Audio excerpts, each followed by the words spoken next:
kursi bajao budget, a save the chair budget for this government, and even that it doesn't do very well. Course correction. What have you done? You've not listened to the mandate. Vinash Kale Viprit Buddhi, you have done the exact opposite. You've kept the same cabinet, you've kept the same finance minister who's given the same shoddy budget. In India, it is the exact opposite. 65% of tax collection comes from indirect taxes, where billionaires pay the same as the poorest laborers, and only 35% comes from direct taxes. To speak on the finance bill, Madam, I have to say I'm deeply pained at the very onset. I must point something out. When we talk on the governor, speak on the president's address, the Honorable Prime Minister leaves the chamber. Today, when we are speaking on the finance bill, the Honorable Finance Minister leaves the chamber. We members of the opposition are deeply pained by this. We hope that the government will take notice of our pain and be present in the House each time that we speak on relevant issues. Theodore Roosevelt, the 26th President of the United States, had said, in any moment of decision, the best thing you can do is the right thing. The next best thing you can do is the wrong thing. And the worst thing you can do is nothing. The Honorable Finance Minister has made a mockery of the people of India in this union budget by doing absolutely nothing. Whatever little changes are there are regressive and ill thought out. Means that the people did not want a business as usual approach. The people wanted a course correction. What have you done? You've not listened to the mandate. Vinash Kale Viprit Buddhi, you have done the exact opposite. You've kept the same cabinet, you've kept the same finance minister who's given the same shoddy budget. Who is this budget for? The middle class make up 31% of India. The poor make up between 60 and 65% of India. I will demonstrate how this budget systematically strangles the poor and the middle class. This is a kursi bajao budget, a save the chair budget for this government, and even that it doesn't do very well. Broadly, there are two types of taxes: direct taxes, indirect taxes. Direct taxes are known as progressive taxes. Why are they progressive? So income tax, property tax, investment tax on capital gains, these are done in a way that the richer you are, the more tax you pay. So they're kind of fairer. Sir, please. Sir. Sir, you're a chat person. What is it? Indirect taxes are regressive because everyone from the richest billionaire to the poorest laborer is paying the exact same tax. So GST, duties on petrol, duties on diesel are all indirect taxes. When we strive for a fair and equitable economy, we must have the balance of direct taxes and indirect taxes right. The US and the Europe broadly collect about 60% through direct taxes and 40% through indirect taxes. Some Scandinavian states with welfare models collect 70% through direct taxes, 30% from indirect taxes. In India, it is the exact opposite. 65% of tax collection comes from indirect taxes, where billionaires pay the same as the poorest laborers, and only 35% comes from direct taxes. Even within the direct tax bracket, for the first time in our country's history, salaried professionals and the middle class are sharing a greater tax burden than rich corporates. The middle class is contributing 55% of direct income taxes under this government, up from 38% under the UPA. The richest corporates in India today contribute only 45% of direct taxes. Not only is the middle class being taxed, but now with this budget, the savings of the middle class have also been taxed with removal of indexation and with a rise in the short-term capital gains. Investors who've made more than 11% return, we've done the calculation, that's about the threshold rate. If you have made more than 11% returns, so if you've made higher returns, then this new tax regime with the removal of indexation has happened is good for you. Now, people like our parents, pensioners, salaried middle class, risk-averse people who invested in gold, in property, in debt mutual funds, the removal of indexation has harmed them disproportionately. So the middle class has lost out. Debt mutual fund holders will end up paying more than 40% more tax because indexation is being changed from 20% to 12% for investments made before April 1st, 2023. So this is effectively penalizing those who've made low profits. You've anyway made lower profits. People think real estate has made enormous profits. If you look at RBI's housing index for the past 10 years, the average rise in property prices has been between 4.5% and 5%. So if the middle class is invested in property, that is below 11% return, so indexation is going to harm you. The current GST regime is irrational and iniquitous. There is 18% GST levied on life insurance and medical insurance products. The Honorable MOS Finance yesterday, on Monday, told this House that the government has collected 8,263 crores as GST on health insurance for the fiscal year 23-24 alone. This is blood money. Our Honorable Chief Minister Mamata Banerjee wrote a letter to the Finance Minister, to the Centre, pointing out that this is a completely anti-people tax.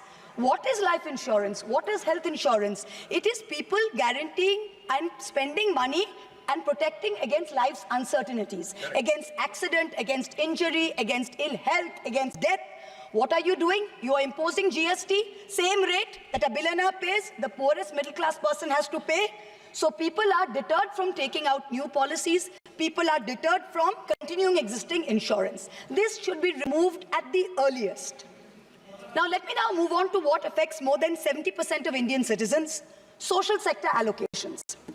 The general trend over the past decade, in every budget in the last 10 years, of which our Honorable Finance Minister has presented 7, has been in nominal terms, you have allocated more money to the social sector. But if you account for inflation and you look at real allocations, inflation adjusted, allocations have seen reductions of over 25% in the past 10 years. I'm going to look at real allocations, that is adjusted for inflation, for some major schemes in the past 10 years. Sarva Shiksha Abhijan, minus 18%. Rashtriya Madhyamik Shiksha Abhiyan, minus 9%. ICDS, which affects every child, it's a school scheme, minus 34%. Mission Anganwadi, minus 5%. PM Poshan, minus 45%.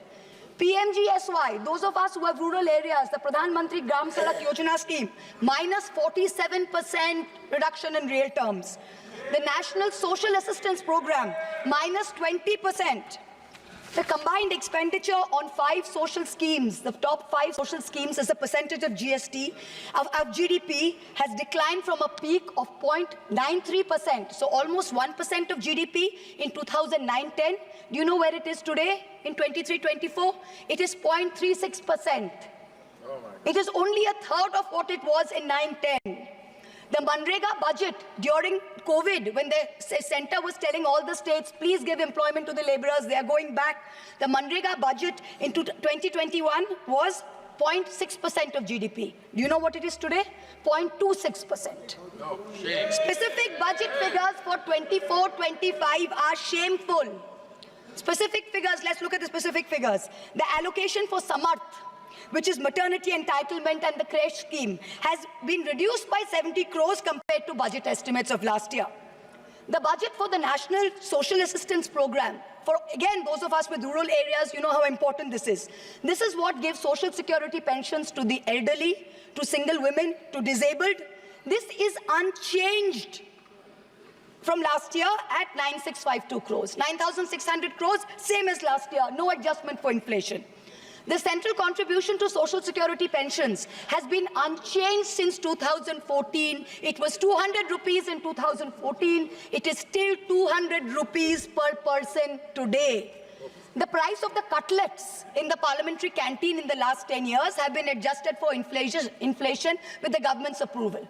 The price of the cutlets in the parliamentary canteen have more than doubled. But when it comes to giving social security for the poorest of the poor, it is still 200 rupees in the last 10 years, no change. This budget's allocation, there is no room for higher salaries for Anganwadi workers. Their salaries have been unchanged since 2018.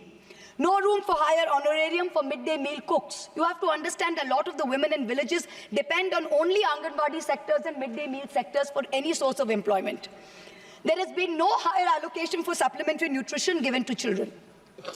The National Food Security Act, the NAFSA, mandates coverage of 67% of the population through PDS. The Prime Minister has very proudly proclaimed that this is a food surplus country. Fine. Then why have we not increased the population covered under rations Since 2011, you have not had a census. Since you have not had a census, you have not increased the number of people being covered under rations. Also, one very important question. Why is the central government blatantly defying the directions of the Supreme Court? We went to the Supreme Court on the migrant workers case. The Supreme Court gave an order, a direct order to the central government, that the central government is to give rations to 8 crore migrant workers of the unorganized sector who have been left out of the food security net. The last hearing was on 16 July 2024. Court again said that you have to please give money to the states which have issued additional cards, ration cards. But there's no room in the budget for this. There is no allocation.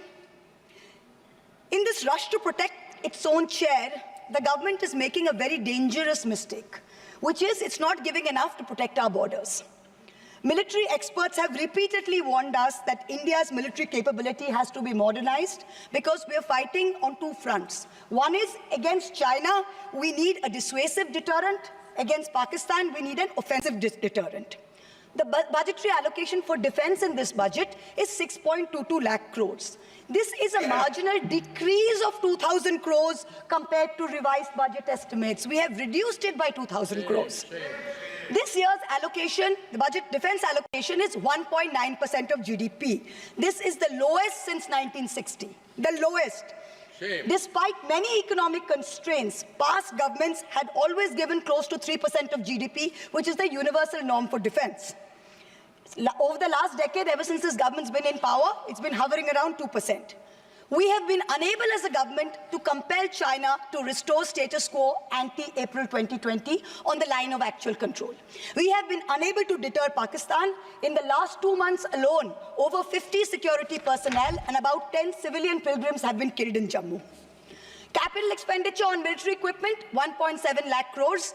On paper, this shows that it's almost a 10% increase. What we haven't taken into consideration is this increase was largely due to Russia's inability to supply contracted weapons to us because of the Ukraine war. If we take into account inflation and we take into account the rising dollar rate, we're almost flat. The gap between projections made by the armed forces and between actual allocation is 17 to 23%. That's the gap. कुर्सी बचाने में आप मस्त थे, देश को भी देखिए. We need close to 3%, 2.5 to 3% of GDP to defense. This is something that the country needs to look at.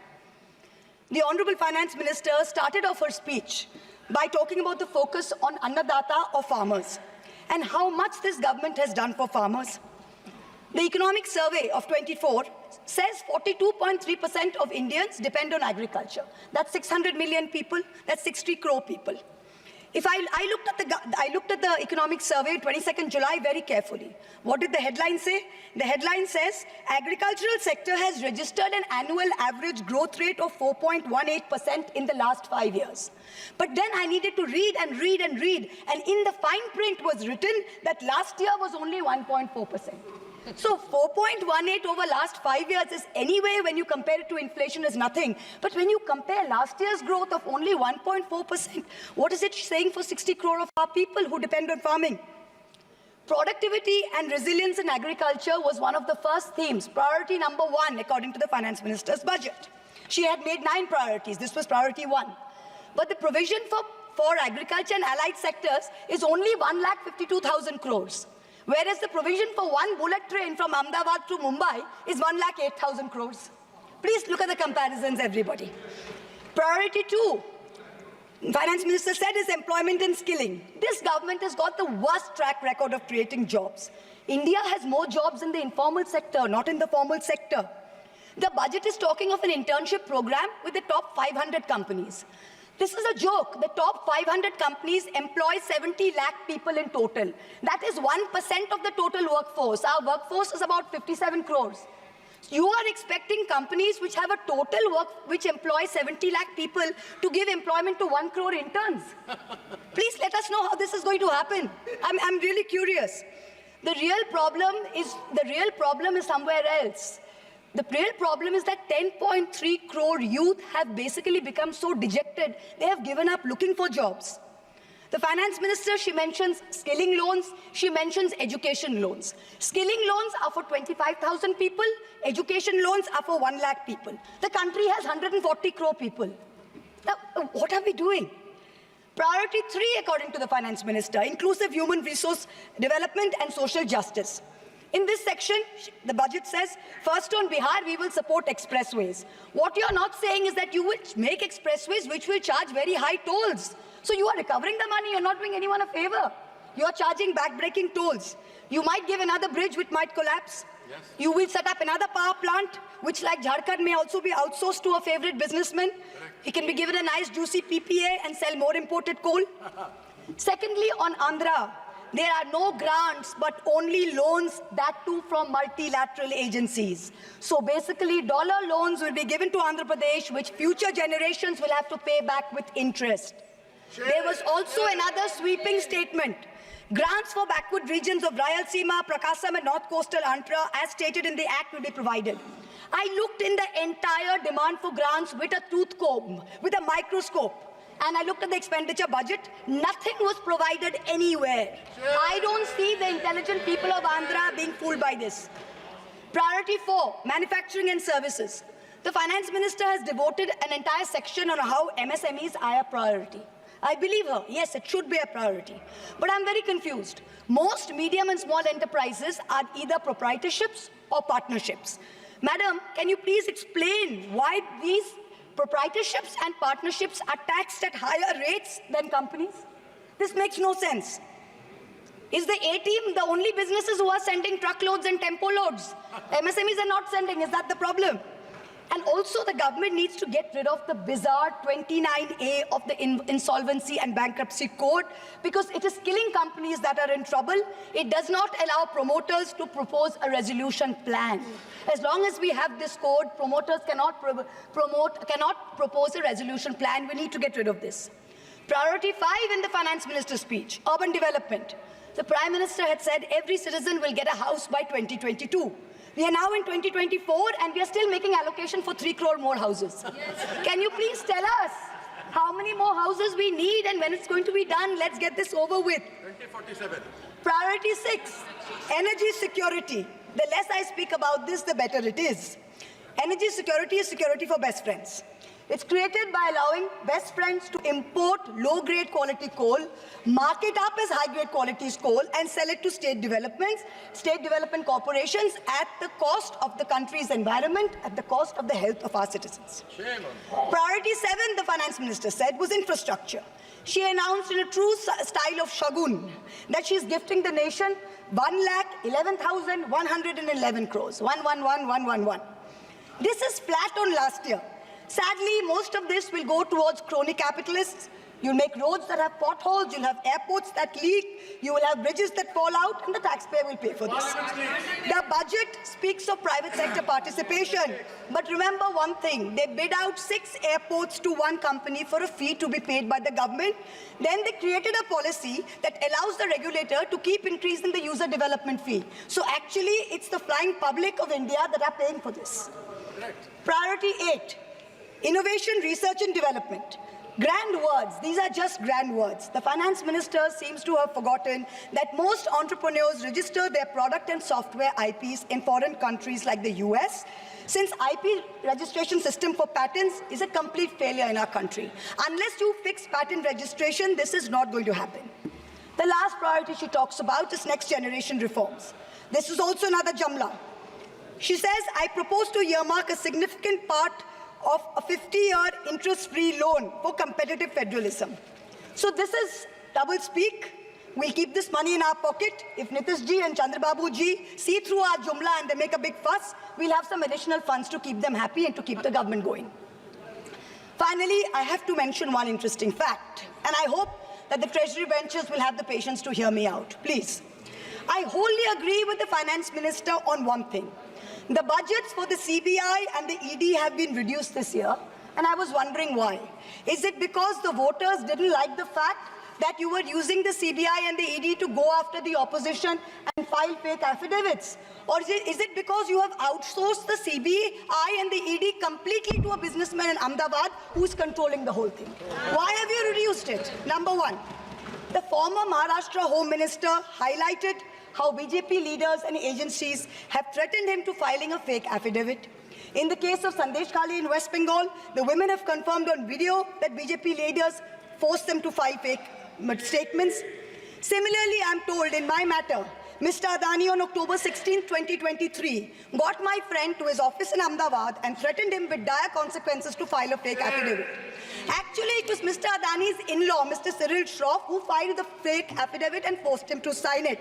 Even today, every mid-level official in Adani's office calls mid-level officials in the CBI and says, 161 statement change karaiye, aapka sir ko bulaiye, madam ke against mein statement dijiye. I am telling the CBI, via you, madam, please take a 164 statement once and for all. Don't keep calling back people at Adani's behest to change 161 statements to implicate me. It's going to get you nowhere.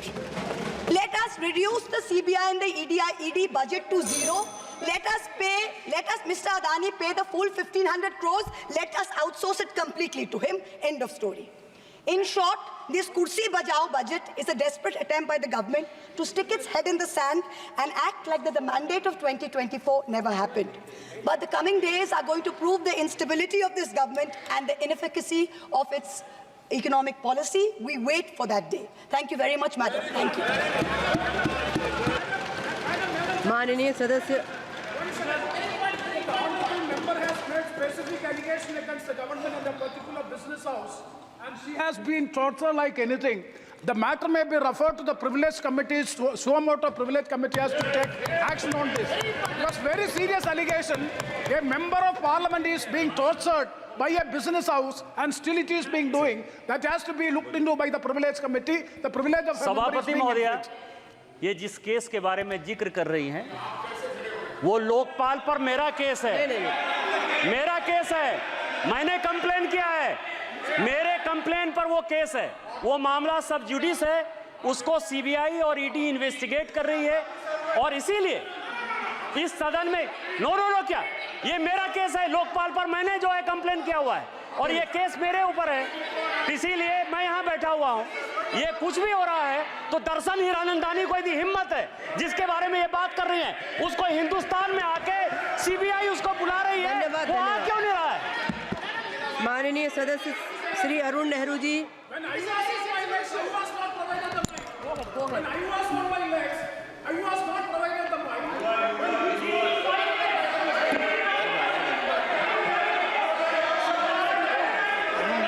Please continue. Please सदस्य, please माननीय सदस्य, please. Arun Nehru ji, माननीय सदस्य। Madhipikuria